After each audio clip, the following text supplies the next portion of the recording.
বিশেষ কারণের জন্য আপনাদের সামনে ভাতের ভিডিও নিয়ে আসতে পারিনি, তাই আজ চলে এলাম ভাতের ভিডিও নিয়ে। ভাতটাকে প্লেটের উপর সুন্দর করে সাজিয়ে দিলাম। সাথে ছিল মূলো শাক ভাজা। মূলো শাকটাকে আমি পেঁয়াজ রসুন দিয়ে ভেজে নিয়েছিলাম, সেটাও দিয়ে দিলাম।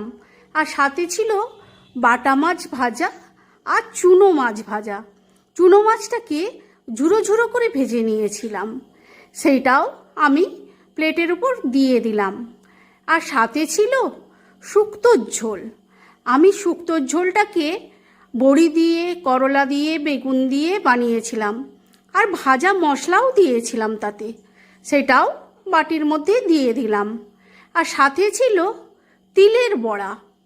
তিলের বড়াটাকে আমি পেঁয়াজ দিয়ে, কাঁচা লঙ্কা দিয়ে বড়া বানিয়ে নিয়েছিলাম, সেটাও আমি ভাতের উপর দিয়ে দিলাম। তোমাদের কার কেমন লাগলো জানিও। ভালো থেকো, পাশে থেকো প্লিজ।